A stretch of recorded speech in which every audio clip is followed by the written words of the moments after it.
माझ्या मैत्रिणीचा वाढदिवस होता. तिला गिफ्ट द्यायचं होतं. गिफ्ट्स मी ऑलरेडी आधीच घेऊन ठेवलं होतं, फक्त पॅक करायचं बाकी होतं. त्यासाठी मी दुकानातून पेपर आणि स्टिकर हे दोन्ही घेऊन आले. गिफ्ट्स मस्त पॅक केलं आणि त्यावरती स्टिकरही लावून घेतलं.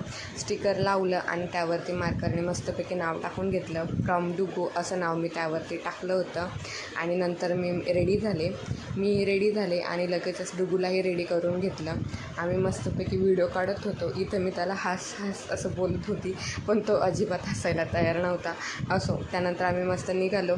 चालतच जायचं ठरवलं, जवळ जायचं होतं म्हणून. पण काय करणार, अचानक पाऊस सुरू झाला. मग आम्ही ऑटो पकडली आणि ऑटोनेच गेलो. आम्ही जायच्या आधीच ऑलरेडी ह्या दोघी तिथं पोहोचल्या होत्या आणि आमची वाट बघत होत्या.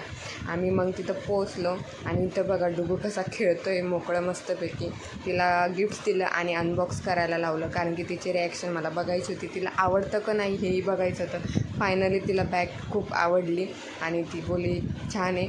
मग आम्ही मस्तपैकी पाणीपुरी खायला गेलो.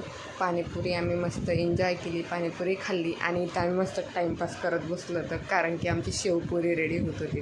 आमची शेवपुरी रेडी झाली, आम्ही ती खाल्ली आणि घरी यायला निघालो. चालतच जाणार होतो, कारण की पाऊस नव्हता. इथं म्हटलं याला थोडंसं पायी चालवावं आणि त्याला खाली सोडलं तर तो इकडं तिकडंच पळत होता. असं भेटूया नेक्स्ट ब्लॉगमध्ये.